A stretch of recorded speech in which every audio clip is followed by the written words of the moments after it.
this case. Yes. So, any suggestion on this case? Yeah, we can see in the bones here something have abnormal signal in the T2 again, and the post contrast it doesn't take contrast, and yes, it appear without contrast. Again, another case you can see. Yeah, it could be infarction, maybe hemorrhagic, but in T1 it doesn't show high signal in T1. Okay, it show enhancement signal. So what it could be? Yeah, demyelination and telangiectasia. Perfect. So demyelination, one of the good things is capillary telangiectasia, asymptomatic and don't touch lesion. So you should put in the differential. Perfect, Dr. Marwa. Very nice. So don't touch lesion. We should mention it, especially if you have this appearance. So demyelination will be the differential, but don't forget it. Okay, because it can come to you, and it's important to mention this something asymptomatic. Okay. What about this? Something in the cerebellum, and it is in the flare image. It have high signal, yes. And you should put your differential, but sure that you will put metastatic, and you should have contrast and diffusion. But yes, I'm waiting if someone have good differential in this case. Breath, but it should have something in the occipital, maybe infarction, but doesn't go with territory arterial, but maybe venous. Yes, maybe. So maybe you go with infection, infarction. Yeah, cerebrolitis, one of the good differential. You should consider it. Plus demyelination, vasculitis, toxic, metabolic, paraneoplastic, also one of the very good differential in this case. Okay. What about this case? You can see in the CT something going on here. Yes. One of the good key that you can see this appearance. When you see this appearance, yes, you are going more with the infection. And yeah.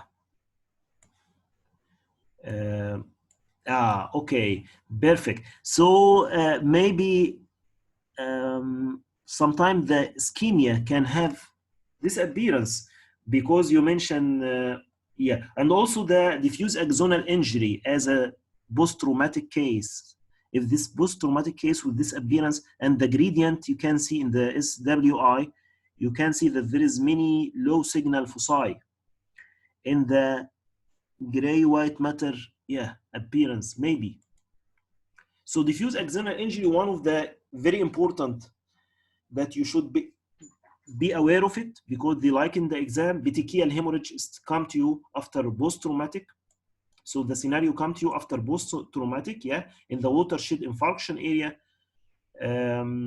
Sometimes it can come non-hemorrhagic, just the foci of increased T2 signal in the white matter. And you will put other differential as we mentioned. We did this. We can put infection, we can put whatever, but one of the good that in the CT it can have this high density, and in the MRI you have this foci of high signal. In the SWI of the hemorrhage, you see it as hemorrhagic. So when you see SWI or the gradient and you see it's hemorrhagic, and this patient come to you in traumatic status, so consider it as one of the good. The location is very characteristic, as I see in the chat, very good comments, that parasagittal, frontal, periventricular, temporal, white matter, gray matter junction, exactly. This is the mildest form of injury.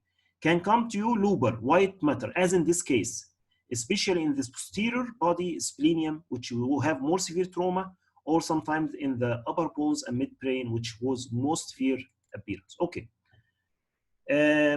One of also the rare differential, but you should put it in the list, but not in the first. You should put this fat embolism, especially if this patient have history of bone operation. Okay. This appearance, this is the ice cream cone, and this is the middle ear cavity, mastoid ad antrum, mastoid air cavity, mastoid air cells, and you can see something here.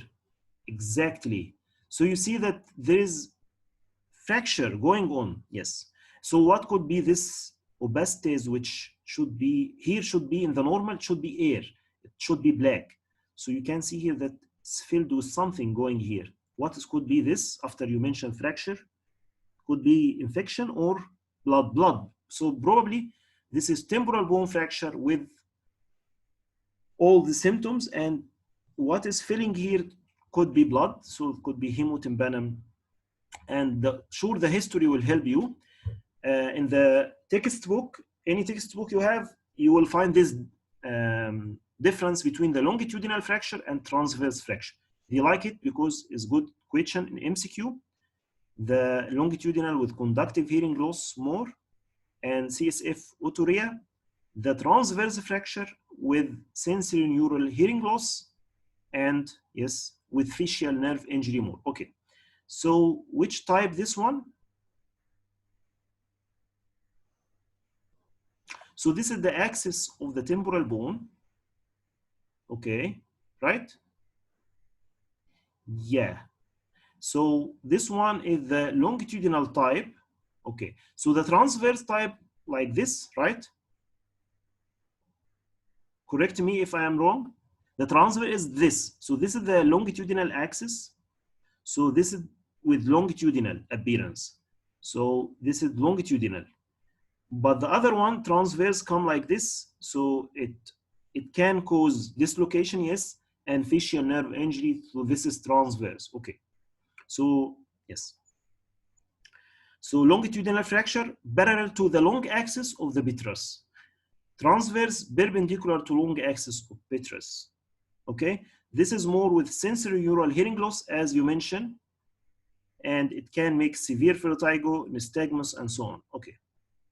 Let's shift to the other case.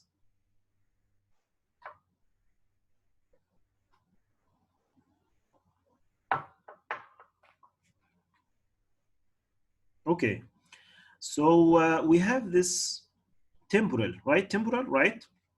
Yes, and in the flare, high signal, yes, and in the T1 with contrast, it have this appearance without enhancement inside. So yes, so you'll consider very nice that could be tumor, especially that you feel that there is mass effect here. So tumor one of the differential, yes. Lymphoma, good, but differential. But you don't have contrast enhancement. MITS will be one of the differential also.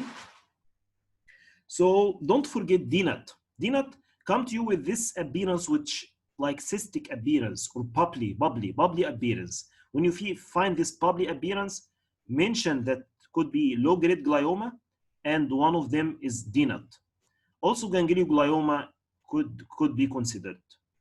It can come to you as a long case. So this DNAT, this embryoblastic neuroepithelial tumor, yes, and it have bright REM sign in the flare. Perfect, this one, yes, bright REM sign, and the T2 have bubbly appearance, yes. Again, spine.